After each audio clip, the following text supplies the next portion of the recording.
Jets Fantasy Fuel Podcast, episode 22. Mike Babcock got fired today. A few things going around the league. We can't hear Don Cherry talk about that because he's not there either. Before we get into those notes, Hellebuck, we're going to get into some positive notes here. A 930 save percent. He had a 974 against Nashville last game. He's 10 wins, 6 losses, and he's just getting going. When the team doesn't do good, it seems that he has a blame for everything, and he's kind of showing what he can do. So I'm hoping, it's not expected with the defense in front of him.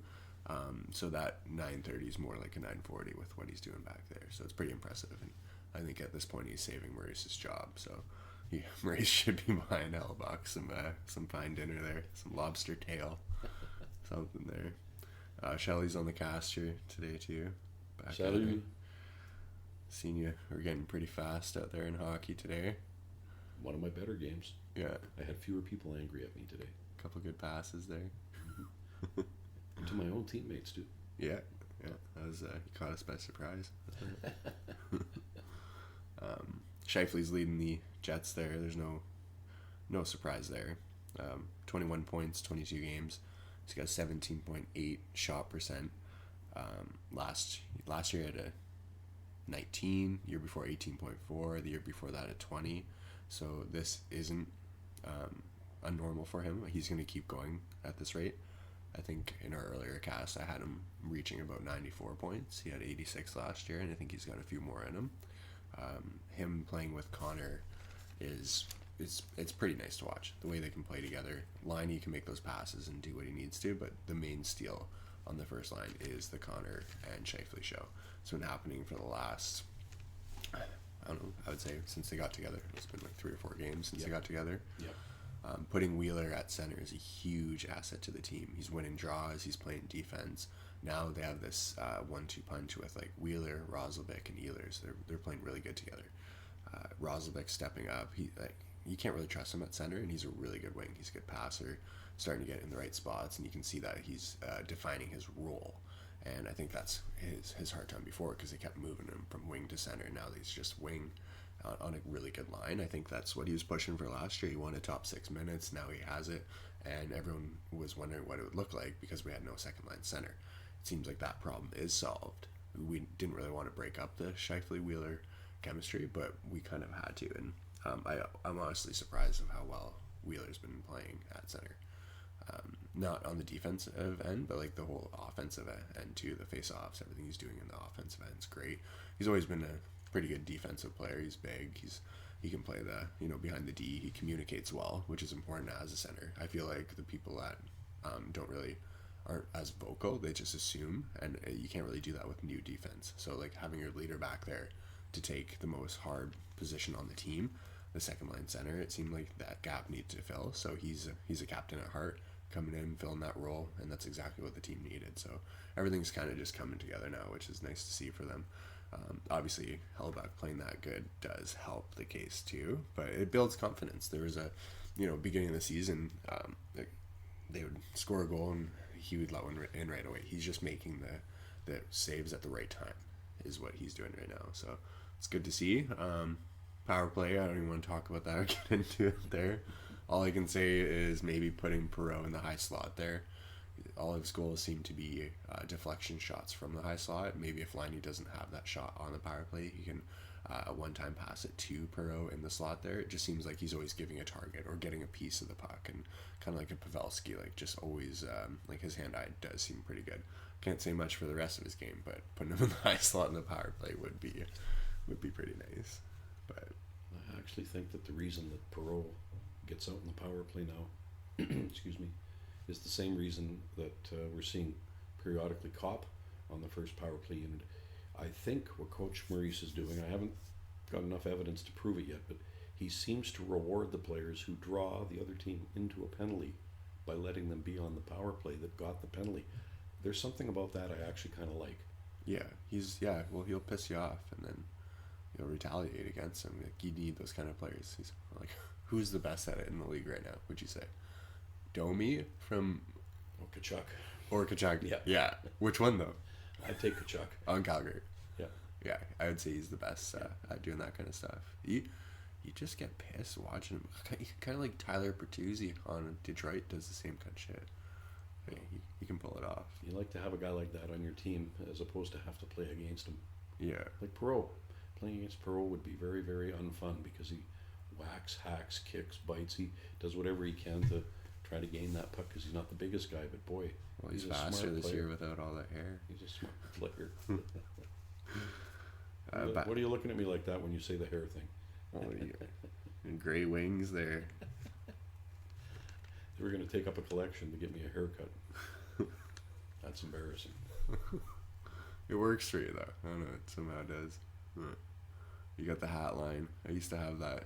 Everyone in high school used to have the wings when we used to play. We thought at the time that scouts would see us more if they saw like Stuff sticking out your helmet. Yeah, like Liney. Look at that shag, you know. Yeah.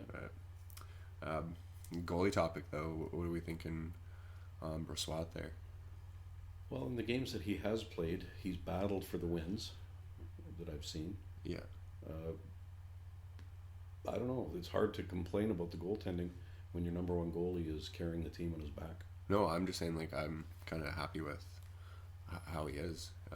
Last year he went on that 10-0-1 run, won 13 games. They've always had a problem with the backups. The year before that, they had Hutch, Mason, Comrie combining only for 8 wins. Yep. The year before that, Hutch, Pavlik, and Comrie 14 wins. So, like, they only need one backup goalie now, which is nice. And they can rely on him. He doesn't really get injured. It's just what do they do next year when he wants a few more bucks? Like, well, he'll be gone, and they'll bring in Burden. Yeah, you think... Mikhail Burden's lighting it up down there. Oh, with the Moose, yeah. Yeah. Moose are playing good. 5 in a row, 6 in a row. 5 for sure. Yeah. No, and he'll be less money too, right? They're not going to have to pay him like 3 or whatever for Brossoit. But you think he'll be better for ready for next year? Yeah. Yeah. He can move the puck, I heard. He can do everything. Coaching. It's the coaching system. They've got players, they just plug one in, plug one up, take one out, plug one in. It's consistent coaching strategies through the organization that I can see. Yeah. And the same thing happens with your goaltending. Is that maybe why Babcock lost his job? It seems like Sheldon Keefe, the Marlies coach, was 10-2-1, their first place. And Babcock was, I guess they said, struggling. Like, I don't know if you want to get into that even, but it's, I don't know, you can see it from the GM's point of view that I think there's a lack of communication. When he signed Spezza and Babcock scratched him for like the first game, he scratched him against Ottawa. That's just more of a respect thing. Like, let him take the opening draw. Like, and there was, I remember one game, like Spezza got a goal. He got a goal in the shootout, which ended up being the shootout winner, and then he got scratched the next game. Yep. So Babcock is like, I'm not sure, like, his problem with Spezza was like his defensive play, and like he would get mad when he would do stuff like that. But at the end of the day, when your team is struggling on offense and someone is doing what he is, it's like that. There's got to be some communication with that. Do be there. But if the future of hockey are players like Nylander and Matthews and Laine and Connor, then it behooves the organization to have a coach who can communicate with them and motivate them in a positive way at their level. And I think that Maurice has done a better job at it than Babcock the last 3 or 4 years. Yeah, not the last 3 or 4. If you look at Babcock's record, it's pretty good with the Toronto. Like, they were struggling when he did come in. His first season, he had a 29, 42, and 11. It's not the best. They missed playoffs, but when he had a full season and the training camp and everything, he went 40, 27, 15. Next year, 49, 26, and 7, and last year, 46 and 28. So you can't ask for much more than a coach. It's like, at this point, I don't think the players are responding. Right. He got, like, I feel like in the off season there was that tension between Babcock and Dubois. It wasn't about Spezza or him not liking it. I think that was Mike's kind of choice of lashing out, because when they picked up Barry, his heart probably sunk. They got rid of Kadri and a pick for Barry, and then. But the problem is they needed a stay-at-home defense. They needed a two-way D. They didn't need an offensive D because they already had Riley. Yep.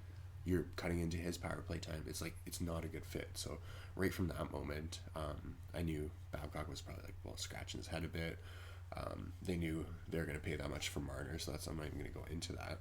But the whole trade with Marleau, they needed to trade him and his contract to make room for Marner's. And the way they did it, they traded to, I believe, Carolina, Marlowe and their first round pick to Carolina for like a 6th round or something, 7th round pick.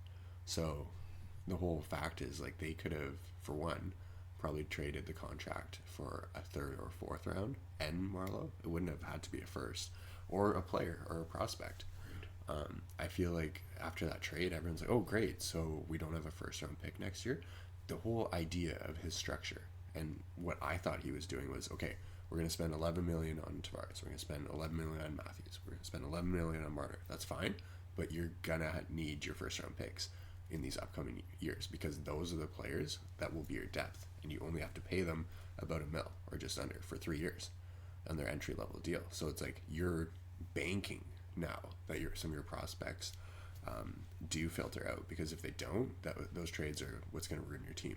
Yeah, you can spend a bit of money now, but you got to get some picks now. Like, Agreed. They didn't sign Zaitsev, they didn't sign Gardner, and like they're doing great. I think Ottawa picked up Zaitsev. I forget who did. Yeah, I'm pretty sure Ottawa did. Speaking of grapes, Yeah. he didn't like Zaitsev at all and thought that contract. And when they signed the contract, I thought it was a good move. Yeah. Kind of like the Kulikov contract here. Everybody was screaming about that. But when the players have been dropping and like flies and coming back, Yeah. Kulikov turned out to be not a bad investment for the money. Same thing with Zaitsev. Yeah. I don't know. I hope Winnipeg hires him. Babcock. It'd be a good time. It's just the players weren't responding to what he was saying, and maybe he just was kind of like, you know what, I can tell with this defense, like the direction of the team, it's not really a fit for me. Did Babcock want Barry or Spezza? No. You look at the relationship. Like, he's got to be able to communicate, like the GM with the next coach. I assume the Marlies coach will pretty much be on the same page because he has that, it's my chance now, so I kind of got to listen to what you're saying.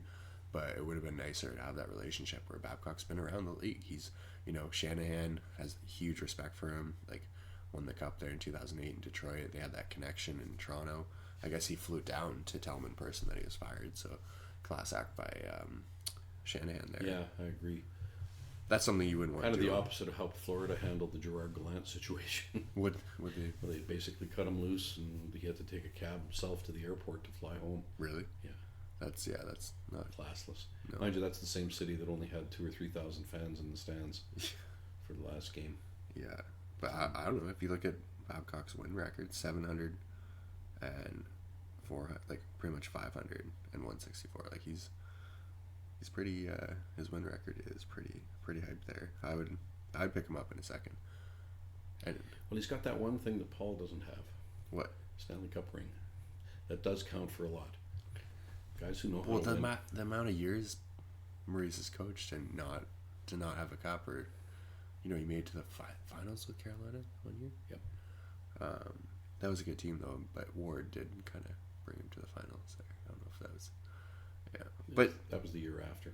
But do you think if this year started different and Hellebuck wasn't playing the way he is, they'd be screaming for Maurice's head if they were had the same record as. You always want to. Always trying to blame someone, but this is the time where it's like, I don't know, I'd pick Babcock up. It just depends on the price too. I think Toronto is overpaying him a little bit. I think you really hit the nail on the head with the Kadri thing. I think getting rid of Kadri changed the whole. They don't have any grit now.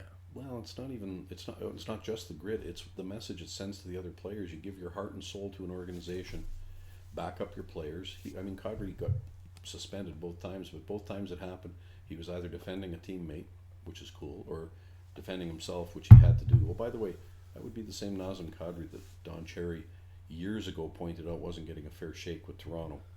Yeah. And all he said was, and you know why that is, it was basically the management didn't like the big change that would present for their team in Toronto, but in fact, they were ahead of the curve, and Grapes was the only guy who had the courage to call it out. But, even you think of the center depth, the teams that are really good always have the center depth. Washington has Backstrom, Kuznetsov. Toronto had, still has Tavares and Matthews, but having that third center is huge. Yeah. It's kind of what makes or breaks a team there, I think. and like Colorado picking up those players. Donskoy, Kadri, and now Burakovsky. They're all like second, third, and fourth for new players on new teams. But Toronto definitely has Kerfoot, right? Yeah, he's I really like him, but he just doesn't. I don't know. Playoffs last year, he kind of just fell apart. I feel like he rides momentums. He has a really good shot. His defense could use work. That's why I think, again, Babcock was like, okay, we're getting rid of Kadri for Kerfoot. The player who's actually disappointed me was Nylander. When I first saw him break in before he held out that year for the contract, myself and another hockey intellect who played in the pros, he said the same thing. He said he's just an incredibly strong, smart, beautiful player. And after he held out last year, and the delayed signing, and then the expectations that put on the organization to lock up Marner, who's now hurt, I mean, those things really affected the team, and it's really sad because they got arguably the best goalie in the NHL in Toronto. He's a great goalie. Yeah, he has the third most wins in the last like couple years for goalies. Yeah. Hellbach has the second, and the first is Bass from Tampa. I can't believe they gassed Babcock, though. You know, that's the guy who, when he got the team, he inherited Dion Phaneuf. I mean, how are you going to win a cup with Dion Phaneuf on your D? Mm-hmm. And then, of course, like you said, they bring in Tyson Barrie. You have to wonder how much say he had in that. Well, he was a -4 the other night, but he should have been -5 because he was on for one of their goals too. But it wasn't like he was just a minus. I was watching the game, and he stayed between the puck and the other guy, like on a 2-on-1. He wouldn't go for the blocking the shot. He would just like kind of screen the goalie and not even take away the pass. Either the player would pass it to the guy beside him or just shoot it. He wasn't taking away either. That's how Bufflin used to play D. The goalie never knew for sure.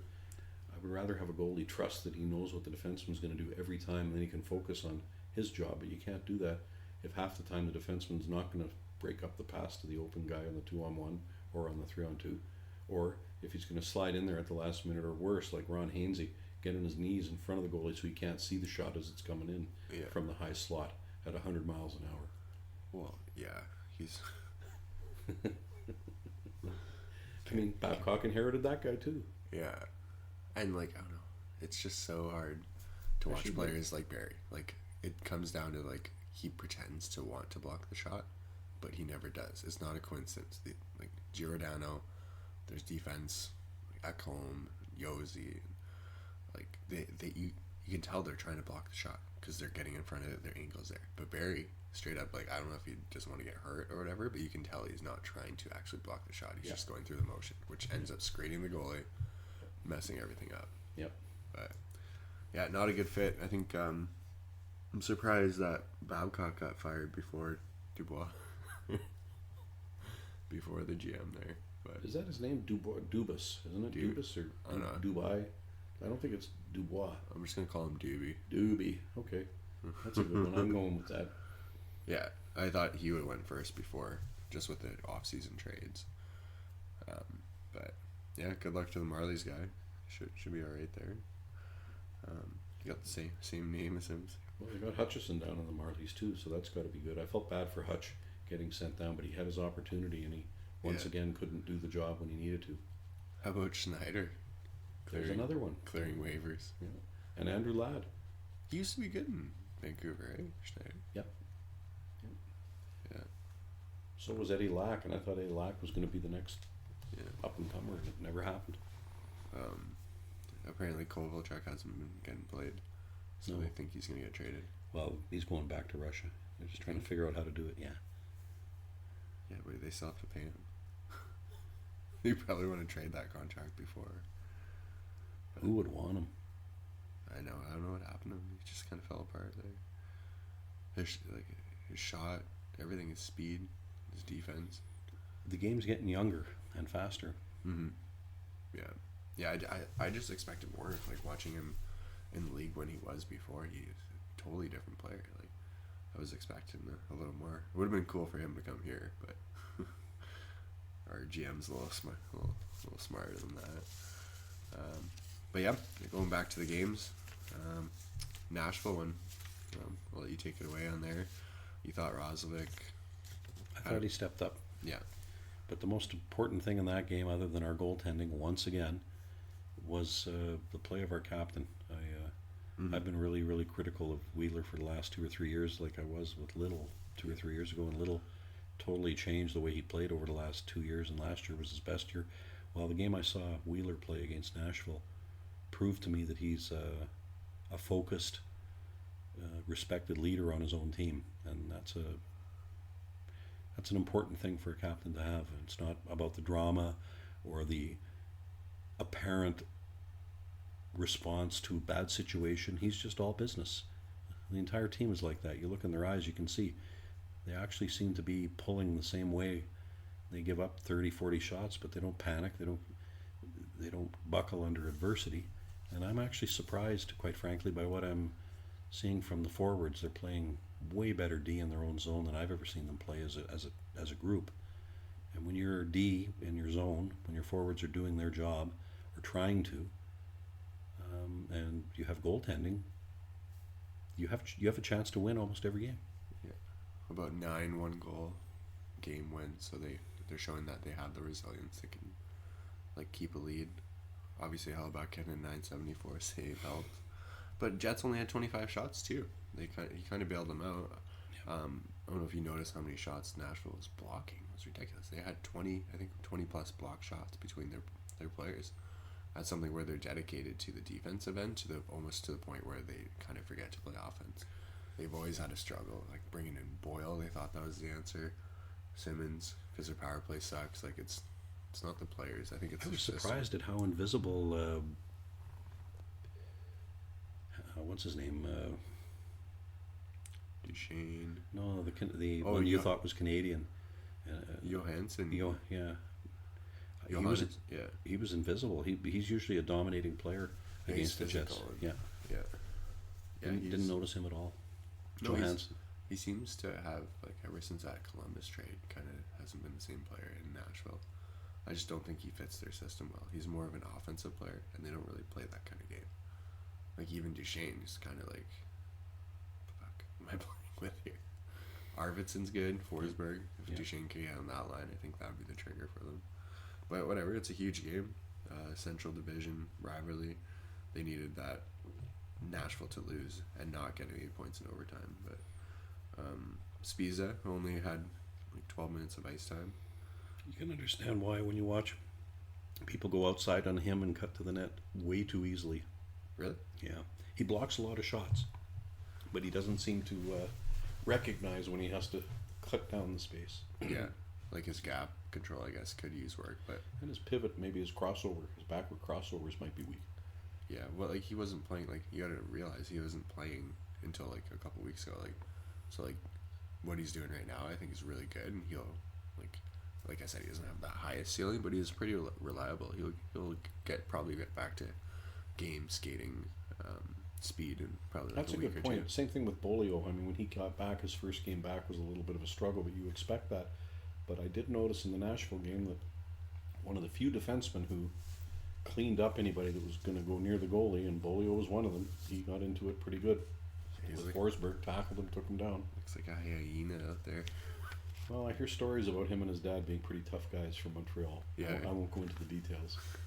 Everybody knows what the stories are. Line he scored though, that was nice. Only 5 goals on the year. Shooting percent is a 7.5.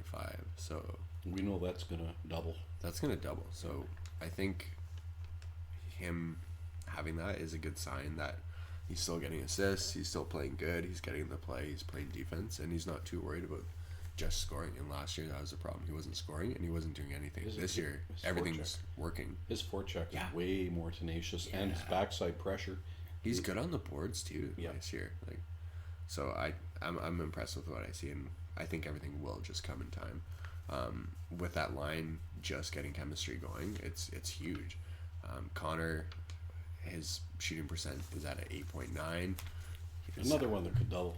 Well, his average for his career is a 14, so that'll for sure go up too. And so I think with him and Scheifele again, that chemistry will be huge. But we're gonna be right back here for segment 2. Right, back for segment 2. What did we think of the Lightning game? It was pretty impressive. I was to be honest, I was watching memorized by some of the Lightning players. Hedman was good to watch. He's one of the most smooth skaters. He doesn't even look like he's trying. He's pretty much effortless of what he does out there. Maroon, I fucking hate Maroon. Remember him being pretty big dick on St. Louis. And same thing, like the whole game, they were like trying to take Scheifele out of his game, pushing him after the whistle and stuff. That got pretty rough the whole game. There's some cheap stuff going on. Maroon is another one of those players who they ran out of Edmonton. I'm sorry, out of Vancouver, and you have to wonder. Well, what goes on in the dressing room? Like a player like with that kind of attitude is like, it's not just what's on the ice. Like that kind of translates to probably what's off the ice too. Well, maybe that's why Brendan Lemieux isn't here. I heard there. Total commitment, but to the team. Yeah. Picture, but it's still early. It's not until after Christmas that the men separate themselves from the boys. I see some disturbing trends with certain shifts. Our fourth line, Gustafsson did not actually have a very good game against Nashville, and neither did Luoto or Logan Shaw. People have been talking about Logan Shaw, and I've been watching him carefully. But they've got so many horses down on the farm. They can bring in almost anybody they want on that fourth line, and Shaw's got to go. He's the first one. I don't disagree. There's guys down there I'd rather see up here, like Lepon, CJ Dr. Cease. I like him. I'm hoping Chibisov gets up here. Yeah, Chibi. I don't know why they don't give him a try. He's big body too. Got to work on the total game, and then after Christmas, when the bodies start getting hurt, boom. Yeah, we'll see him up here. Yeah. Wheeler got smoked by Babcock at the side of the net there. Yeah, he jammed his leg pretty good. I thought he buggered up his knee, but he got up and was back the next shift. Yeah. And he takes a puck off the glass and misses it with his hand, and it hits him in the face. Something that I would probably be capable of doing, and probably cut himself, maybe broke a tooth. And Coach Marie said, he's a tough kid. He recounted a time when he took a slap shot right off the mouth, split him noticeably. He looked like a camel when he came back to the bench, stitched up, but he played the rest of the game. And Coach said, I had stroked him off my list after what I saw happen, but Wheeler's tougher than I thought he was. I don't know if he's as mean as I would like him to be, but he's tougher than I thought he was, and tough sometimes will win. Yeah, at least he's not I think if you're looking for tougher, you're looking for more penalties too. I think him being a leader shows that you got to be able to take a shot too. The fact that he did nothing after that Paquette hit, and what's his face? Was it Pullman that took that holding penalty? That's stupid. Right after, he didn't even do anything to the player. He just held on to him. The refs called it at least drop your mitts, confront him after the play, after the whistle. Yeah. You can't have first shot. That's just retaliation. We'll have to do an episode where we discuss the reffing. My friend has some statistics on reffing that are kind of alarming. That basically the theme of the show is that in the marketplaces, hello Canada, where the fans are going to come out no matter what happens, the Canadian teams, with the exception of Montreal and sometimes Toronto, they're getting jobbed by the referees in situations where certain marketplaces, hello Gary's teams, seem to get favorable calls. Well, it's almost like you don't want to get stabbed after the game either if you're some of those fans. If you call another one, I don't know. It's people are nuts out there. It's crazy. It's funny you should say that. When my cousin was playing with the Calgary Wranglers before he got drafted by Hartford, I went out to Brandon with his brother. God rest his soul. He's not alive anymore. And we watched the Wranglers play the Wheat Kings, and some drunken farmer came down and punched, who turned out to be Ref McCreary, Rob Schick, before he made it to the NHL. And this guy laid him out right on the ice as he was coming off. His teeth came out. And the guy was charged with assault and stuff. But it goes to show you, this is in the late 70s, just before the 80s. Jeez. Just how passionate the hockey fans in this province can be. Passionate's one word. How crazy is the other. No, the Jets are actually looking a lot better than we expected them to, because we're seeing them play team defense. Yeah, but they are getting outshot every game, though. Big time. That's the thing. If you get more penalties, though, if you get 3-4 penalties, the shots are always going to be 10 more than they should be. Yeah, Lightning has a really good power play too. I'm surprised they withstanded that. 34 shots for the Lightning there, only 27 for the Jets, and still pulled off the win. To beat Tampa Bay in an afternoon game, which up until recently was not their strong suit, that's a pretty impressive team effort.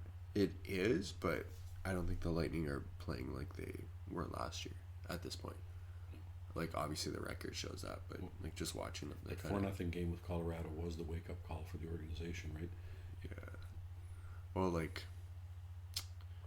yeah, I went to that game actually.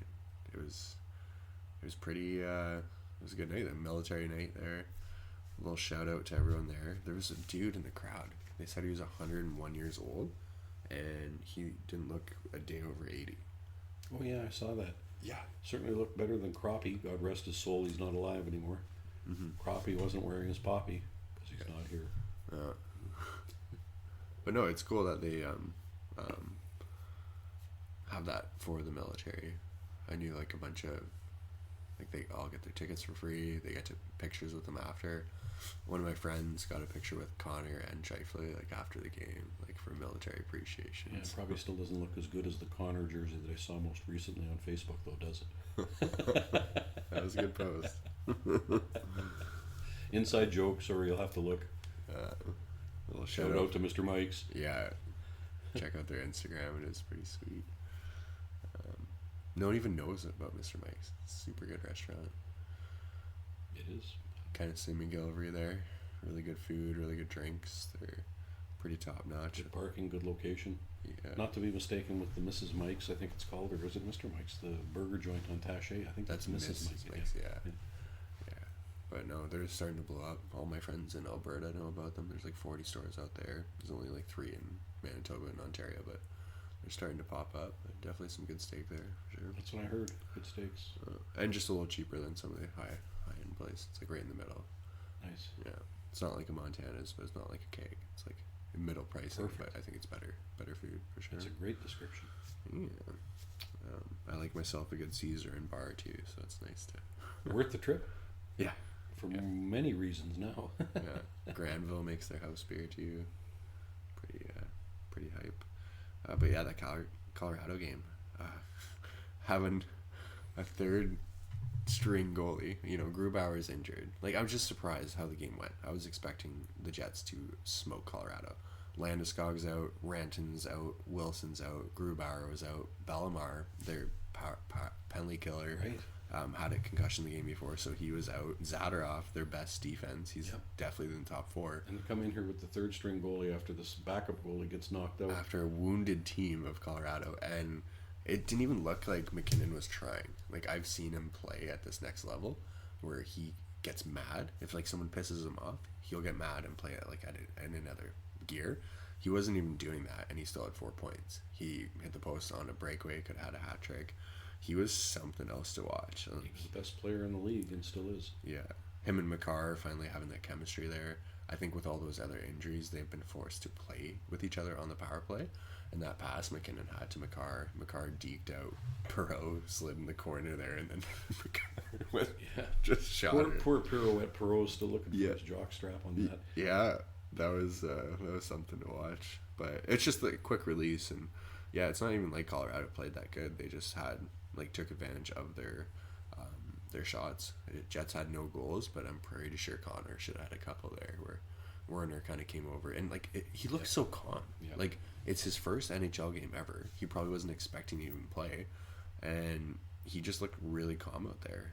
That wraparound attempt, like, he didn't even look like he was phased. I remember when they were cleaning the ice and whatnot, he was just sitting there on his knees, like, super focused. So I was expecting him to be a little more nervous, but the Jets had 40 shots. They should have had a couple for sure. Kind of like when they were in Chicago, and Chicago brought the third string goalie out of the stands in his suit and had to wait for him to get suited up.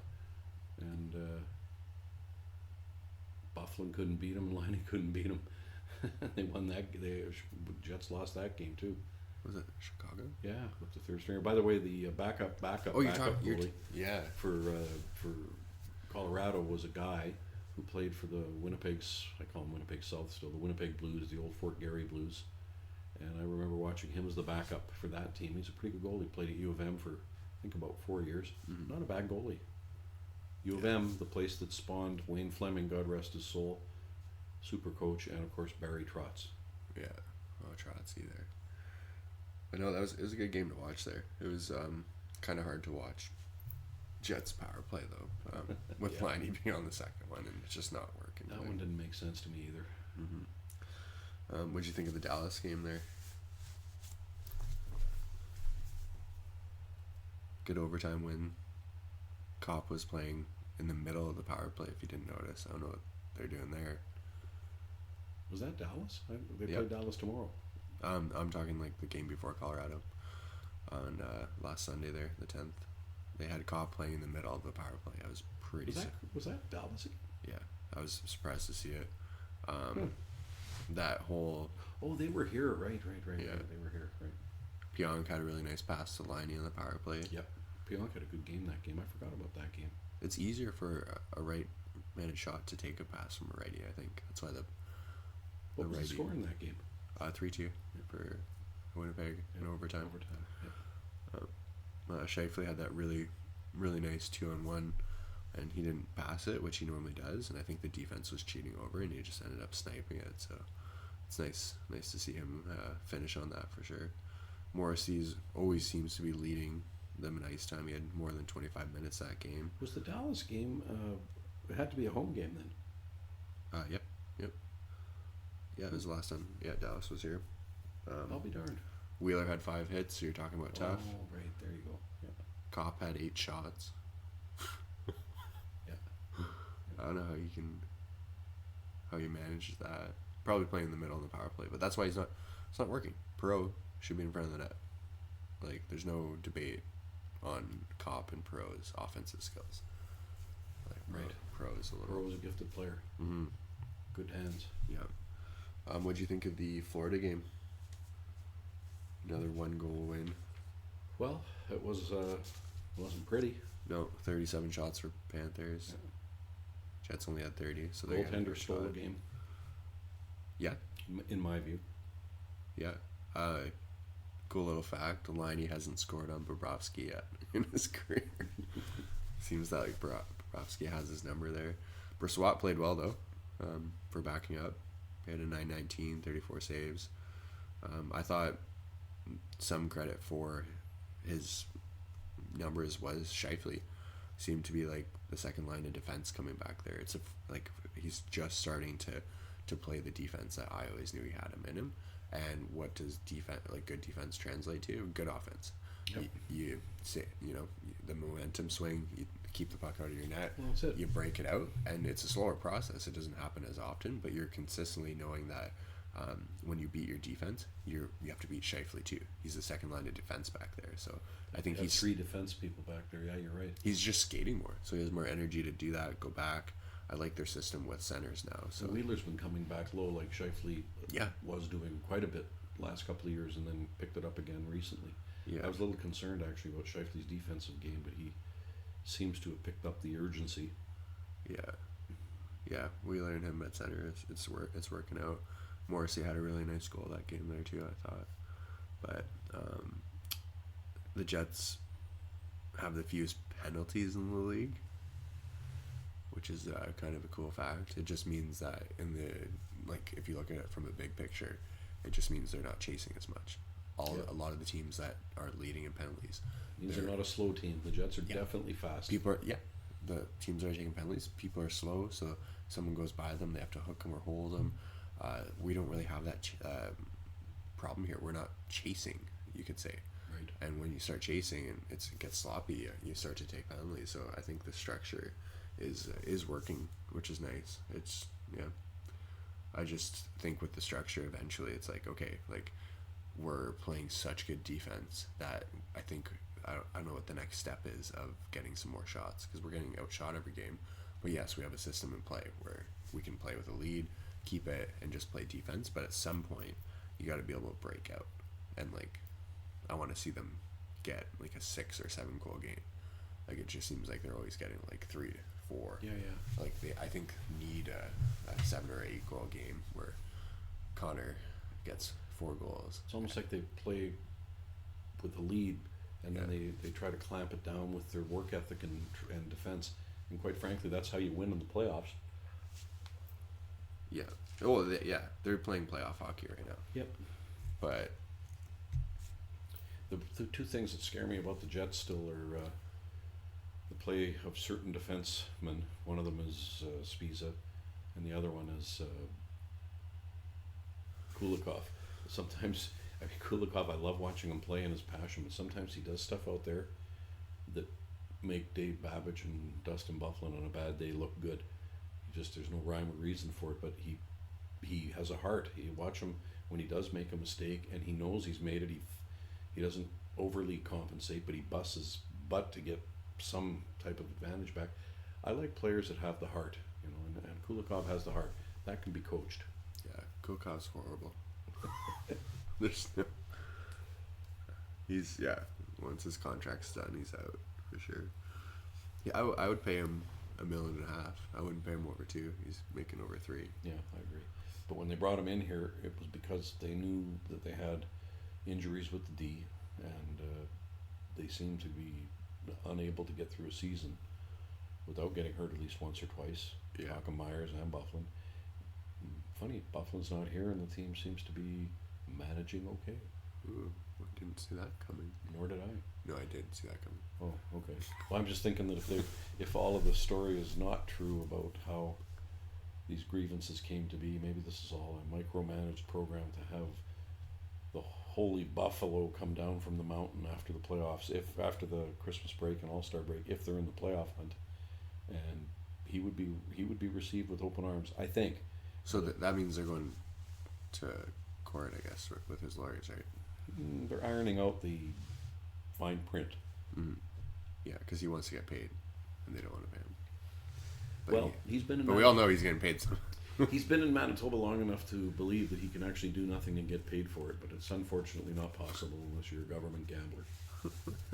Or did I say that on tape? Yeah. Sorry, not all government gamblers are overpaid bums, just most of them. All right, well, we're going to get into this Don Cherry. I thought you'd never ask. Yes, but I'm going to grab a drink quick. We'll be back for segment 3. Cheers. All right, welcome back, segment 3. We're going to be hopping into the Don Cherry dilemma there.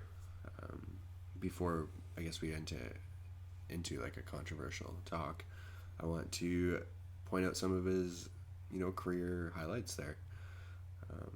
I always watched the Rock'em Sock'em videos growing up, and he made 30 of them. They sold 2.3 million copies, which is huge. He's a huge AHL coach for most of his career there. He won four Calder Cups there. He was inducted to the Hall of Fame in 2019 for AHL. 39 years of Coach's Corner. That's huge. 39 years of that. It's, it did teach me a lot. Growing up, where he'd be like, okay, kids, like he would show a replay and be like, don't go in this area, and if you are, go against the boards, or like this is the danger zone, or this is how to be classy. This is how to, don't let people walk over your goalie, because they'll do it all game, and your goalie's gonna get injured. It's just the old school nature that the league still needs, and why fighting is important. You can't, if the fighting isn't in the league, players will just step around. They'll take out your McDavids. They'll take out your Scheifele's. Like, that's why there's fighting in the league. There's a time and a place. Yeah, they've kind of depleted it. If you notice, when you watch hockey highlights too, they never really show the fights. They're trying to like absolutely get it out. The only way I watch it, I just watch YouTube videos on like all the fights for the week and whatnot. And there's some pretty good ones. I know my favorite one like recently was still the Lowry fighting Reeves. That was a heavyweight showdown. That was Well, Reeves is the meanest, toughest guy in the league. Winnipeg kid. Yeah. I'll tell you stories about him when he was a kid another time. But he is a committed athlete who takes very good care of his body. He's got a bit of an attitude. And when he was with St. Louis, I watched him in the warm-up, and his hockey skills just kept improving. I mean, he's just because a guy's tough as nails and a bit of a goon at times and can hammer guys, doesn't mean he can't play the game. He can still play the game too. Who, Lowry or Reeves? Reeves, yeah. And the fact that Lowry accepted the code and didn't run away from it the way that Jason Moore ran away from Bertuzzi when everybody knew he had to pay his dues, and we all know how that ended up. I was really impressed of Lowry and proud to see that he was a Jet. Mm-hmm. Quite frankly, he plays hockey the way that we were taught you're supposed to play it. Yeah, he can toss too. Yeah. I like that he's patient. He got a really good left in there. I think he won the fight for sure. I wasn't expecting that. Reeves is a pretty tough cookie. Yep. But back to Cherry, there are 2 Stanley Cup final appearances with Boston. Montreal somehow ended up taking her home. People say he is anti-French, and he's not. He's just anti anything to do with Montreal, which happens to be a city in Quebec, because they stole his only chance at a cup with a referee decision, which still to this day is kind of questionable. And Montreal used to get favorable calls quite regularly. Yeah. In Montreal, it was a given. And Cherry represented sort of the, not as bad as the Broad Street Bullies, but a side of hockey that the hockey purists and the artistic lovers didn't like, which was the old school dump the puck in, run the D, get the turnover kind of hockey. Yeah. So No, it's too bad to see him go. Like, I'm gonna miss him, man. he didn't intend to like be racist, if that's even what you think it is. He was just trying to show his patriotism for the support of like the troops for Canada.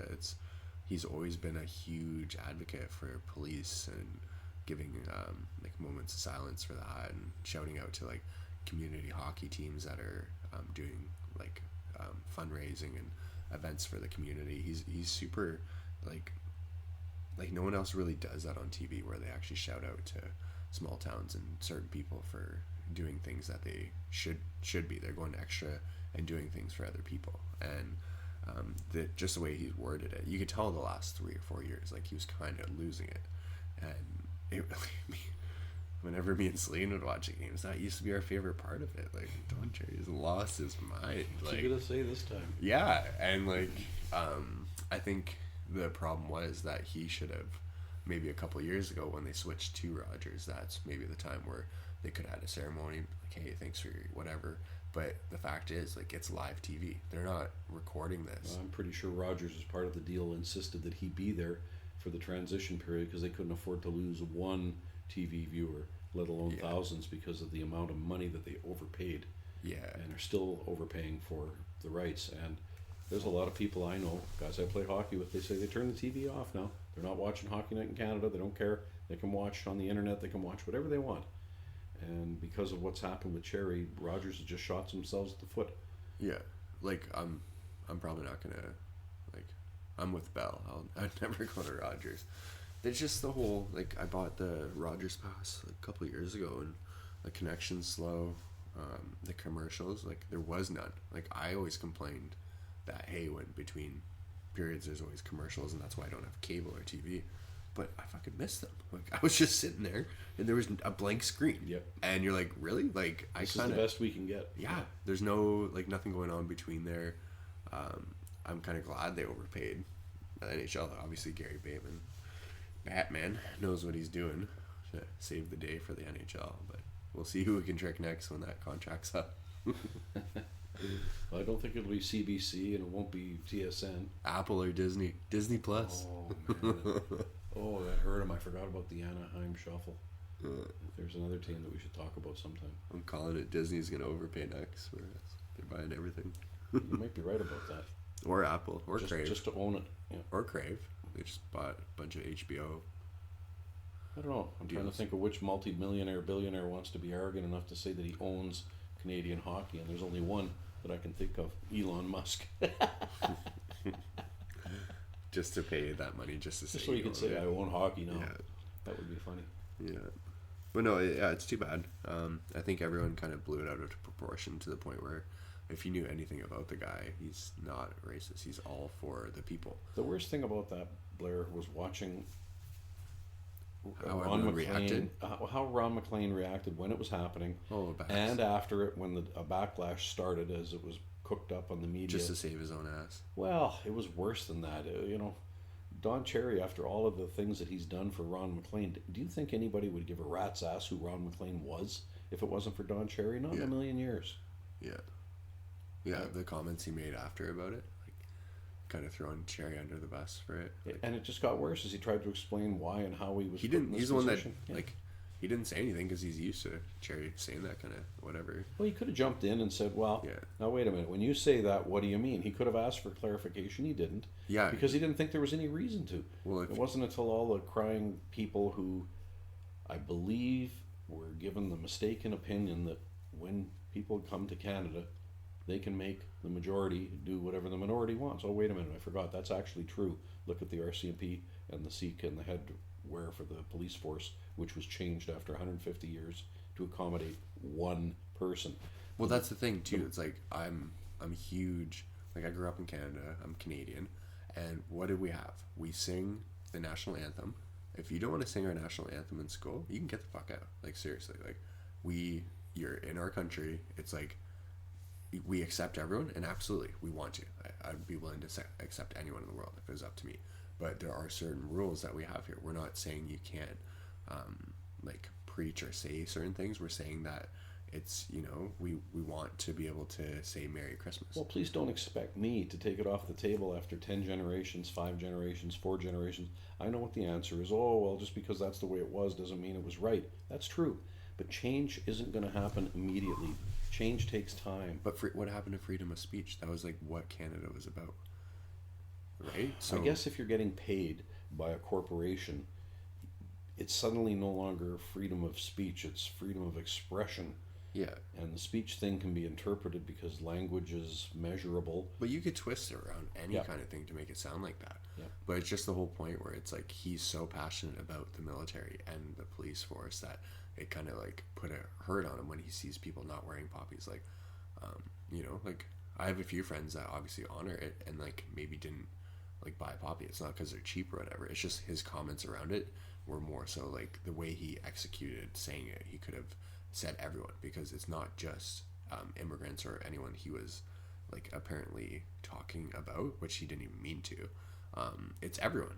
He should have been like, hey, everyone, instead of you people, because like that is true. There are people out there that don't buy the poppies, and I'm not saying like it's whatever. It's their own opinion. That's why we live in Canada. Like if they think by buying a poppy they're supporting war, that's not the case. It's to support like the families and the whole where the money goes and whatnot, and the whole that people died for you, so you wear a poppy to like honor them. You sing "Oh Canada." It's such a difficult and a thing national for anthem. people who have never seen war understand.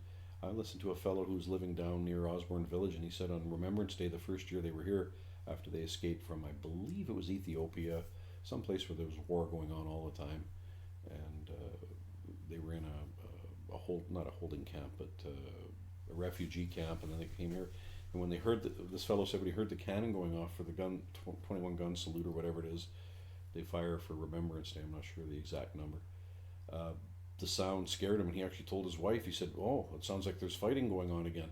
Like they were so accustomed to chaos and war that he was actually sort of resigned to it. But we don't. A lot of us don't realize how fortunate we are because we live really well here in Canada. But that's because of such our big brother America to the south of us. Yeah, but that's such a bad reason not to wear one. Like, oh, I don't want to support war. That's not why you're wearing it. Let's get back to the It's basics. respect. You're showing respect for people who can't be here to enjoy the life that you're getting to enjoy. Yeah, and that's all he was trying to say. However, I still believe that only a fool dies for someone else's cause. Anyone that can convince you that your child is okay to be sacrificed for somebody else, you better reconsider that one. Yeah, but a lot of them didn't have But options. back then, it was different. And if you want to see the truth in it, watch the redone videotape, or it's not videotape, movies of World War One, not World War Two, World War One, and see just how awful, cruel, painful, everything bad about everything in our world can be captured in World War One, and yet they still fought a war after that, and a war after that, and a war after that, and another war after that. At some point, we can celebrate how grateful we are, but at some point somebody's got to say, wait a minute, why is somebody's child allowed to die? Yeah. Nobody wants their child to die. Yeah. So I'm against war in principle, which is why I like hockey. It simulates competition without people having to die. Same with football and rugby. It's not like a gladiators. That's right. But like, no, just getting back to like what, like I guess Canada like is like, I'm not religious at all. Like I just say Merry Christmas because that's what we've been brought up with. I'm not saying that, oh, this religion's like over this one. It's like I don't even go to church. Like, I don't even say Merry Christmas. I just say Happy Paganistic Ritual. Yeah, but like I'm just saying, like why, like in Canada, in my mindset, it's like we say it because we're not religious or anything. So why do people care that, you know what I mean? If they feel offended from it, it's like at some point we're not even gonna be able to sing our national anthem. It's like I feel like all these rules are changing to try making everyone happy that lives here, to the point where like we gotta put the foot down and be like, hey, there's Well, certain stuff. it's like our illustrious Prime Minister, the rich kid, Yeah. Trudeau. How can you stand for anything if you try to stand for everything at once? It's impossible. Sometimes you have to take a stand. Sometimes people are upset by it. Look at Don Cherry, a great Canadian. Yeah. Sometimes But you have to take a stand. we're the only country that folds like that. Like anytime there's any debate, it's like, oh yeah, let's change that rule. Yeah. Like We wouldn't want to offend you. no, We wouldn't want to offend you. no. But that's where we live. That's in. the country we live in right now. And I'm pretty sure everything happens for a reason, and that's brought up a huge debate on it. That is Don Cherry wrong by saying that? Yes, the way he executed it, but his whole concept of it, it's like it's bigger than just the poppies. There's more going on here, where I think that's why he got a bit heated, where it's not like he's racist, he's just saying what's actually going on, like in our country. It's like ambiguous ink blotches. You can show ambiguous ink blotches to different people, and they're going to see whatever their subjective bias sees. So anybody who thought it was racist, I say right off the bat, they are racist themselves. It's like my ex-wife. Because I wouldn't even think like that. You know what I mean? When you like my head wouldn't turn like, oh, like you people. I just thought he was talking. That's not the first thing I would think of. That's no, right. I just thought he was talking about like everyone. You know what I mean? That's just another word saying like everyone. You people that don't wear poppies, like he's not. You know what I mean? Basically, what he's saying is you people who aren't like us, the old school people. Mm-hmm. Basically, what he's saying. Yeah, but I guess could have said it a different way, which makes sense. It's too bad, but I'm gonna miss my favorite part of hockey in Canada. You're not alone, and Rogers is going to find out real quick that it's not a free meal ticket hockey in our country. There's a certain set of rules, and there's a certain set of traditions, and a certain set of cultural acceptances that we've made, and they're not going to change overnight because somebody has said, oh yeah, by the way, the rules say that we're all exactly the same, because actually equality doesn't mean we're all the same. It means we have an equal chance to succeed. That's different. Okay, calling it now. Who's going to replace him? Nobody. It's never going to come back. Sorry, we can't. Yeah, there's no replacing him, but who's going to do the Hockey Night in Canada for that segment with well, I guess the real answer for me is who cares? I'm indifferent. I don't care who it is. Yeah. You think I have no opinion. Babcock will be running for the job? You might need the job. No. Don represented the first generation of disgruntled, formerly employed in the NHL fellows who had a lot of charisma, and because he coached against the Habs at the peak of their dynasty, he has some credibility. My favorite fellow on the Hockey Night in Canada crew is Kelly Rudy. A, because he's a goalie who has respect, and B, because his knowledge of the game. He was the only guy that had the guts to call out Phil Burke when he was, or not Phil Burke, I'm sorry, the Burke who was playing for Calgary from Northern Alberta. I've forgotten his first name. Rene Burke. Rene, yeah. And he had a game, and I was watching, and I was saying to myself, like to my son, like, what is this guy doing? And it's disgraceful. And Kelly Rudy came out and said it. He owes his team an apology. And I thought, that's the kind of statement that Cherry would make. At least he takes a stand on something. So maybe him. I like Kelly Rudy. I wouldn't mind seeing him there. Yeah. But not with Ron McLean. I wish Ron McLean can go back refereeing old-timer games in Red Deer for all I care. Yeah. Very disappointed in him. Yeah. I would like to go to war with him, Don, in the battlefields and know that he'd throw a gun in your back. Yeah, it's not good. But we're going to leave. It's not Canadian. We're going to leave with that sour taste in our mouth, and a little shout out for Cherry there. But, yeah. Don Cherry was the only guy who stood up for Nazem Kadri before he broke into the league when he was tearing it up, like I said, in the AHL, and he said why he wasn't being called up. He didn't use the words racism, but we all knew what he meant, because the guy had a funny sounding name, and he was clearly a first generation Canadian, and there weren't a lot of them in the NHL. And the Maple Leaf Brain Trust wouldn't let him come up to play, and he called it out.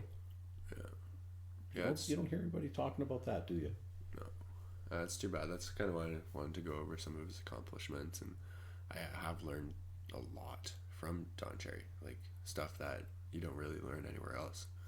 Like no one's really doing videos like that to the point where it's back to the old school nature, right? But Well, he was one of the only guys that ever stood up to the legendary Eddie Shore, and that's worth something. Okay, let's leave it on that note. We're out of here. Life is hockey. Hockey is life. Nice. Cheers.